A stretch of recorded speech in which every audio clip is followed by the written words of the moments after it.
مهمانان عزتمند، این دو برادری که در پهلوی ما ایستادن، فیضعلی نیازوف بخشی سبزعلی نیازوف همسیم و دلیرجان همکرش داماد نازنین هستند. میگویم که دوستان سه نوعان اربدانه، زبانه اند و نانه اند و جانه. بنانه نان بده از در برانش، نوازش کن یاران زبانه. ولیکن دوست جانه را به دست آر، به جانش جان بده ار میتوانیم. کاملا باور دارم که این دو دوست هم سبقی و دوستان جانی هستند، نه بلکه نانه. مبارک باشند. مرحبا. تشکری به نهایت زیاد. اولا سلام و درودی به پایان مهمانان و همدیاران عزیز. اولا اجازت فرمایید من از نام خودم و از نام تمام همصنفانم که در اینجا حضور ندارند و حضور دارند، جمعه‌بای را به این روز خرسندیش تبریک و تهنیت گفته برایش تمام خوشی‌های زندگی را آرزومندم.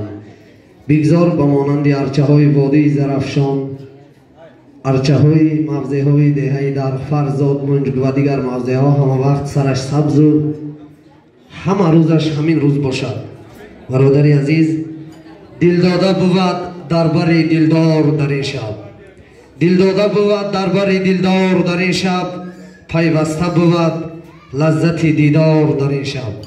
پرفیض بود بزمگه شام عروسی، جمعه‌بای بود هم نفس یار در این شب.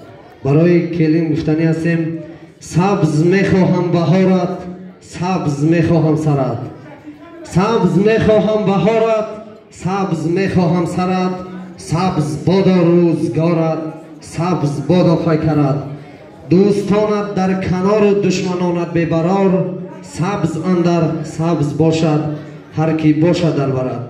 و برای چند نفر دوستانی که از خود دهات راهی خیلی دور و دراز را طی کرده آمدن، بزرگ میفرماید: آن نقره که کمبهاست آهن بهزو. جنابای، آن نقره که کمبهاست آهن بهزو، آن دوست که پر جفاست دشمن بهزو.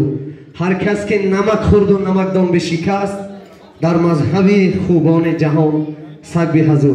و آخرین سخن جنابای: یک جوان شفقی بین خلق بالا کرده سر، یک جوان شفقی بین خلق بالا کرده سر، با سرافرازی پدر گوید که من دارم پسر. تشکر بی نهایت زیاد برادر.